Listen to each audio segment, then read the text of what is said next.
Hey, welcome back to the Disney Plus Everyday Challenge, and today we have, as part of the Disney Plus Day extravaganza that's taken place over the last few days, of just all the things that have premiered since Thursday.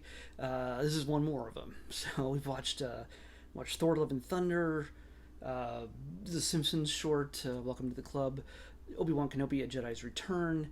Now we have Cars on the Road, which is a series of shorts starring who else? Lightning McQueen and Mater, Owen Wilson, and Larry the Cable Guy, both reprising their roles. Of course, Owen Wilson hasn't always returned to play Lightning. There was somebody else who'd come in for some of the other things that they put out over the years. But yeah, for being built and produced during the pandemic, for the pretty much for the most part, this is kind of a big deal. And they, of course, they got everybody back on board. We get to meet some new characters, and we get 9 episodes, and they're all around 10, 11 minutes each. One is like down to 9, and one's up to 12, but mostly around 10, 11 minutes each on average. And they are connected, so they're not like just random different types of stories like we've seen with the Mater Cars tunes kind of things we've had in the past. This is literally a road trip. They decide to go visit Mater's sister on her wedding day, so they're going to show up at the wedding. But Mater is kind of not looking forward to it. He has a little bit of a little bit of a problem, a little bit of tension with his sister, and you get to explore. By the end, you get to discover why that is, and you get to meet Mater's sister, who is not exactly who you think she might be. So yeah, it's a little bit of a surprise at the end. Um, I can't. I should have checked to see who did the voice for his sister, and that would have been. I She sounded familiar, but couldn't really tell if it was somebody I knew.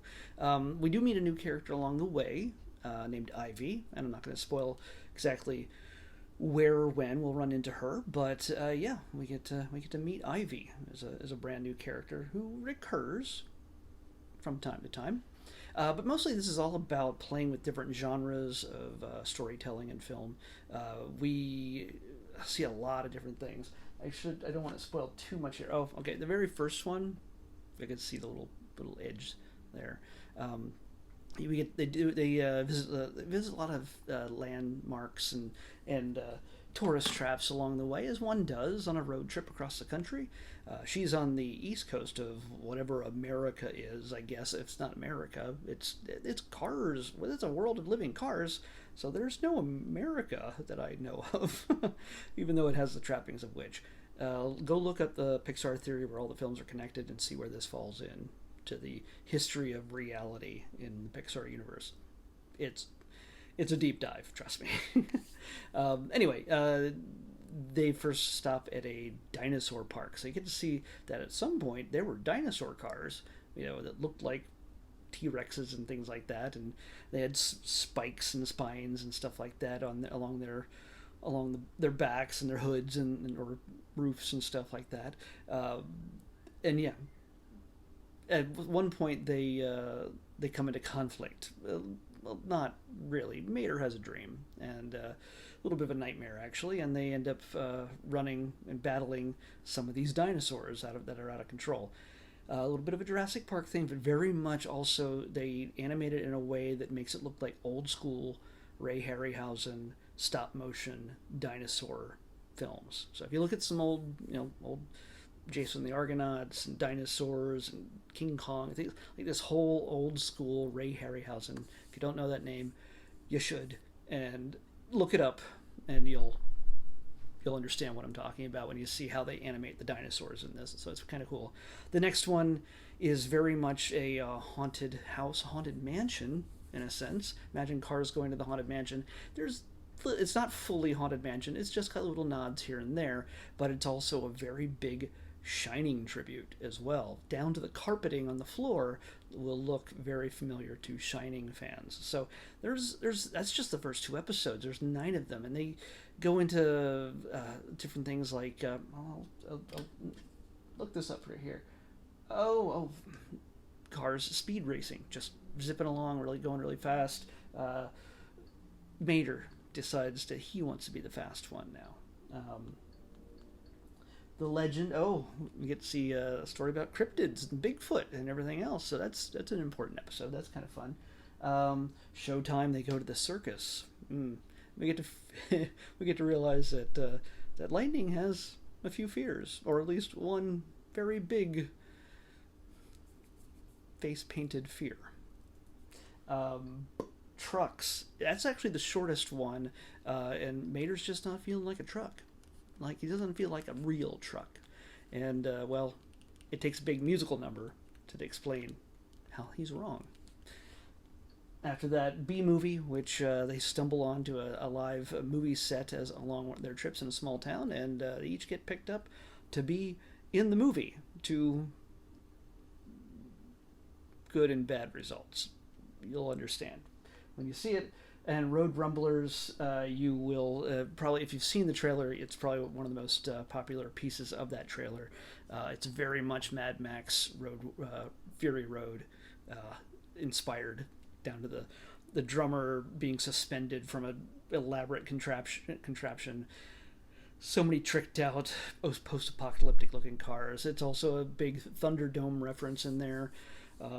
So yeah, and of course it finishes off with the wedding, and you get to see Mater come to grips with his sister and how things have changed, how things have come between them over the years, and if they can do anything to stop it. So yeah, there's a lot of different stories, but they all connect, so you do have to watch them in order. It's not a random thing.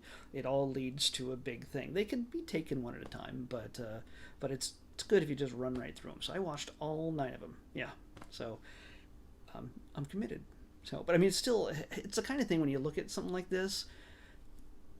This could have been Cars 4 if Disney Plus didn't exist, and say this was 20 years ago. The Disney thing to do would have been to put this out on VHS as a just haphazard movie that literally runs about an hour and a half, 90 minutes or more, give or take.